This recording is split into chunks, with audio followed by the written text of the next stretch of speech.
மல்லி வந்து பெரிய ஆபத்தை நோக்கி தான் போயிட்டு இருக்காங்க அப்படிங்கிறது மட்டும் உறுதியா தெரியுது. ஏன்னா அவங்கள சுத்தி நடக்கக்கூடிய விஷயங்கள் எல்லாமே அவங்க காலை சுத்தின பாம்பு மாதிரி தான் இருக்கு.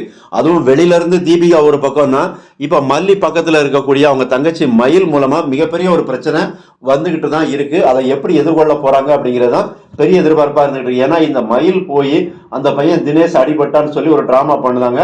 அப்ப அங்க போய் பாக்குறாங்க. பார்க்கும்போது அந்த பையன் அழகா காய் நகர்த்துறாப்புல. அதாவது நீ கொடுத்த பணத்தெல்லாம் செலவழிச்சிட்டேன் அப்படிங்கிறாப்புல. இன்னொன்னு என்கிட்ட வேற சோர்ஸே இல்லை, நீ உன் வீட்டுல இருந்து பணத்தை எடுத்துட்டு வா, நகை எடுத்துட்டு வா அப்படின்னு சொன்னாங்க. அப்போ இந்த மயில் கொஞ்சம் யோசிக்கலாம். ஒரு படிக்கிற பொண்ணு தான், கொஞ்சம் யோசிக்கணும். என்கிட்ட வந்து எந்த சோர்ஸுமே இல்லைன்னு சொல்றாப்புல.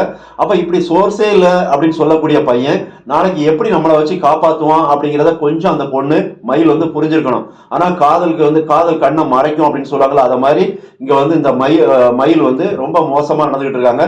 அதனோட பின்விளைவுகளை தெரியாம அவங்க விபரீதம் புரியாம அவங்க நடந்துகிட்டு இருக்காங்க. அப்போ வீட்டில் இருக்கக்கூடிய நகையை எடுத்துக்கொண்டு கொடுப்பாங்க அப்படிங்கிறது தெரியுது.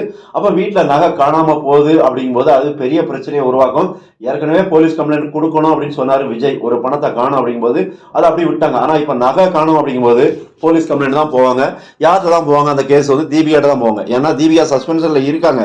ஆனால் இப்போ மறுபடியும் யூனிஃபார்ம் மாட்டிடுவாங்க அப்படிங்கிற மாதிரி தான் தெரியுது. அப்போ அவங்க யூனிஃபார்ம் மாட்டாங்கன்னா இதுதான் சந்தர்ப்பம் அப்படிங்கிற மாதிரி நினைப்பாங்க. ஒன்று மல்லியை பழி வாங்க முடியல, அப்போ மல்லியோட தங்கச்சி மயிலனாலும் தூக்கி உள்ள வச்சிடலாம் அப்படிங்கிற மாதிரி தான் பிளான் பண்ணுவாங்க. இல்லை அப்படின்னா அந்த பையன் தினேஷை கைக்குள்ளே கொண்டு வந்து அந்த பையனை வச்சு தான் மல்லி குடும்பத்தை அவமானப்படுத்தக்கூடிய அத்தனை தில்லாலங்கடி வேலையும் பார்ப்பாங்க இந்த தீபிகா. ஏன்னா எவ்வளோ சொல்லி பார்க்குறாரு தீபன் வந்து, தீபிகா நீ வந்து நல்லவ தான், ஆனால் நீ இப்போ பண்ண மல்லி விஷயத்தில் நீ ரொம்ப கீழே இறங்கி போயிட்டு இருக்க, அது உன்னை வீழ்த்திரும், உன் வாழ்க்கையே சிதைச்சிரும் அப்படிங்கிற மாதிரிலாம் வார்னிங் பண்ணுறாங்க.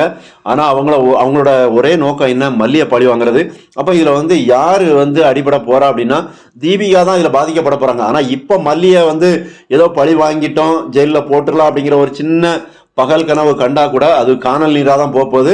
அப்போ தீபிகாவுக்கு தான் பெரிய நெருக்கடி வரப்போகுது அப்படிங்கிறது மட்டும் உறுதியாக தருது. எதா இருந்தாலும் மல்லி விஜய்க்குள்ள இதை வச்சியும் ஒரு பெரிய சண்டை வரக்கூடிய ஒரு வாய்ப்பு இருக்குது அப்படிங்கிற மாதிரியும் தருது. ஏன்னா விஜய் சொன்ன விஷயத்தை மீறி மல்லி சில விஷயங்கள் பண்ணுறாங்க. மறக்காமல் சேனலை சப்ஸ்கிரைப் பண்ணுங்கள், கமெண்ட் பண்ணுங்கள், லைக் பண்ணுங்கள். நன்றி.